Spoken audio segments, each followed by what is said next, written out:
नमस्कार दोस्तों, डेली बीस चैनल पे आप सभी का स्वागत है। दो सरकारी बैंक प्राइवेट बैंक बन सकती है, इसमें सेंट्रल बैंक ऑफ इंडिया और इंडियन ओवरसीज का नाम शामिल है। इस खबर से इन बैंकों के शेयरों में आज जबरदस्त उछाल दिखा है। दोनों के शेयरों में 6 से 12% की तेजी दिखी है। दरअसल इस साल के बजट में सरकार ने दो सरकारी बैंकों को प्राइवेट बनाने की घोषणा की थी। इस संबंध में हालांकि कुछ दिन पहले 4 बैंकों के नाम आए थे। इसमें bank of Maharashtra, central bank, Indian overseas bank और बैंक ऑफ इंडिया का नाम था। उस समय इन बैंकों के शेयरों में 3 दिन में 10 से 20% की तेजी दिखी थी। इसमें से 2 बैंकों के नाम आज फिर सामने आए हैं।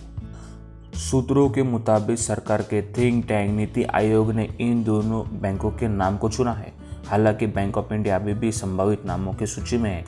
नीति आयोग ने इन दोनों सरकारी बैंकों को एक जनरल बीमा कंपनी का नाम निवेशक की कमेटी के सचिवालय को भेज दिया है। इन सभी को इसी वित्त वर्ष के अंत तक प्राइवेट किया जाएगा। केंद्र सरकार ने चालू वित्त वर्ष में सरकारी कंपनियों में हिस्सेदारी बेचकर 1.75 लाख करोड़ रुपए जुटाने का लक्ष्य रखा है। इसके साथ ही Air India, Bharat petroleum corporation और शिपिंग कॉरपोरेशन ऑफ इंडिया को भी प्राइवेट करने का लक्ष्य रखा गया है, पर अभी इसमें सफलता नहीं मिल पाई है। एयर इंडिया जहां भारी भरकम कर्ज और घाटे वाली कंपनी है, वही शिपिंग कॉरपोरेशन और भारत पेट्रोलियम लगातार मुनाफा देने वाली कंपनियां हैं। सेंट्रल बैंक का शेयर आज बीएसई पर 12% बढ़कर 23.70 रुपये पर पहुंच गया, जबकि इंडियन ओवरसीज बैंक का शेयर 6 उछलकर 20.35 रुपये पर पहुंच गया। बैंक ऑफ महाराष्ट्र का शेयर 4% ऊपर कारोबार कर रहा है। आइए जानते हैं बैंकों के प्राइवेटाइजेशन से इसके ग्राहकों पर क्या असर पड़ेगा। अकाउंट होल्डर का जो भी पैसा इन 4 बैंकों में जमा है उस पर कोई खतरा नहीं है। खाता रखने वालों को फायदा ये होगा कि प्राइवेटाइजेशन के बाद उन्हें डिपॉजिट्स, लोन जैसी बैंकिंग सर्विसेज पहले के मुकाबले बेहतर तरीके से मिल सकेंगी। एक जोखिम यह रहेगा कि कुछ मामलों में उन्हें ज़्यादा चार्ज देना होगा। उदाहरण के लिए सरकारी बैंक के बचत खातों में अभी 1000 रुपये का मिनिमम बैलेंस रखना होता है। कुछ प्राइवेट बैंकों में मिनिमम बैलेंस की ज़रूरत रकम बढ़कर 10,000 रुपये हो जाती है। कर्मचारियों का क्या होगा? सत्ता में आने वाली राजनीतिक दल सरकारी बैंकों को निजी बैंक बनाने से बचती रही है, क्योंकि इससे लाखों कर्मचारियों की नौकरियों पर भी खतरा रहता है। हालांकि मौजूदा सरकार पहले ही कह चुकी है कि बैंकों को मर्ज करने या प्राइवेटाइजेशन की स्थिति में कर्मचारियों की नौकरी नहीं जाएंगी। बैंक ऑफ इंडिया के पास 50,000 कर्मचारी है, जबकि सेंट्रल बैंक में 33,000 कर्मचारी है।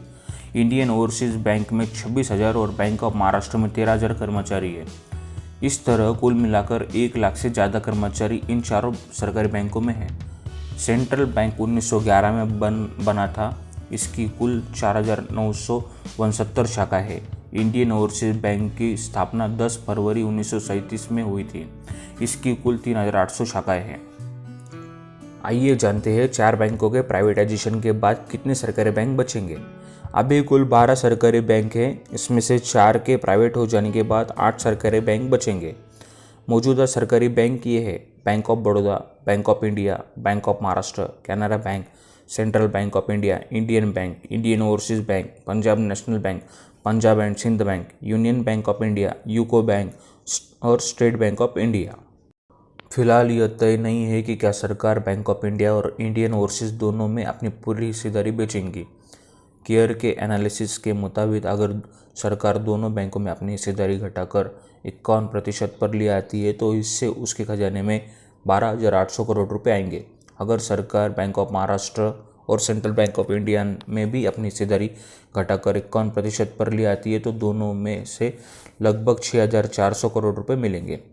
इंडियन ओवरसीज बैंक में सरकार की हिस्सेदारी 95.8%, बैंक ऑफ महाराष्ट्र में 92.5%, सेंट्रल बैंक ऑफ इंडिया में 92.4% और बैंक ऑफ इंडिया में 89.1% है। ये वीडियो आपको कैसा लगा कमेंट सेक्शन में ज़रूर बताइए। डेली बेस चैनल को सब्सक्राइब करना ना भूलें। धन्यवाद।